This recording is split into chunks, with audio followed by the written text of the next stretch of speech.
করার মতো একটু বৃষ্টি দিয়েন। এখন গরম বাড়তেছে, সালাতুল ইস্তিসকার নামাজও পড়তেছে, কথা কোন ঠিক কিনা? আল্লাহ আল্লাহ আপনি বৃষ্টি দিয়েন, আল্লাহ দিয়া দেন রাত্রে বৃষ্টি, কিন্তু বেশি বৃষ্টি দিয়েন না, আমরা ফসল যাতে ঠিক থাকে। অনেকে তেমন দোয়া করে, মানে মনে হয় বৃষ্টি দিতে দিতে ভাড়াইলে তো সব বাসাইলেই তো। আর কৃষকরা বলছে আল্লাহ আর 2টা দিন রুদ্ররা দিন লয়ালে ধান দে, কথা কোন ঠিক না বেটি? তা আমি আল্লাহর কম, আল্লাহ যত বিপদ দেন সহ্য করার ক্ষমতা দিয়েন, কথা কোন ঠিক না বেটি? সহ্যের বাইরে গরমও দিয়েন না, সহ্যের বাইরে তুফানও দিয়েন না।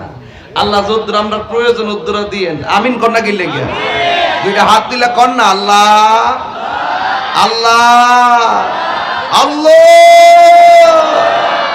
সহ্য করার মতো একটু বৃষ্টি দিয়েন আল্লাহ। এমন গরম,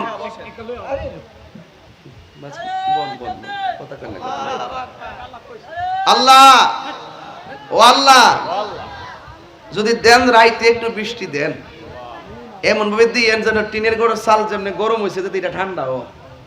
আর এমন বৃষ্টি দিয়েন না যে বৃষ্টি দিলে আমার ধানটা ক্ষতি হইব, ফসলটা ক্ষতি হইব, ঠিক নিও আল্লাহ পারিনি।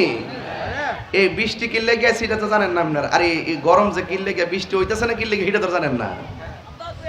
মানুষ যখন জাকাত দেওয়া বন্ধ করে দেয়, মানুষ যখন জাকাত দেওয়া বন্ধ করে দেয়, আমার আল্লাহ বৃষ্টি দেওয়া বন্ধ করে দেয়। আর মানুষ যখন ওপেনে পাপ কাজ বাড়ায় দেয়, তখন আল্লাহ মহামারী দিয়া দেয়। কি মহামারী আইছিলেন কয়েকদিন আগে? সুজা বাবারে বাবা, যখন মহামারী আওয়ার পরে মসজিদরা সরকারে লকডাউন দিছে, সরকারের বিরুদ্ধে এমন কথা কইছে মুসল্লিরি, হ্যাঁ হ্যাঁ মসজিদ খুলে দেন, আল্লাহ করে মসজিদ বন্ধ কেন? ওহন্দি করো না, নাই মসজিদ খালি। বাঙালি তোমরা সবই গেলাম আমরা বুঝি, কোন তাইলে আন্দোলন কর, রাজনীতি করলো বুঝায় বুঝায় রাজনীতি করো, নাইলে গেলাম হালকা একটা কুমির ডুববো, কথা কন ঠিক না বেঠি? আল্লাহ বৃষ্টি দিলে একটু সহ্য করার মতো বৃষ্টি দিয়ে দিয়েন, আমিন কর। আর আমিন কর না কেন? বৃষ্টি দেওয়ার মালিক কেডা? আর বৃষ্টি দেওয়ার মালিক কে? রহমতের বৃষ্টি দেন, আমিন কর।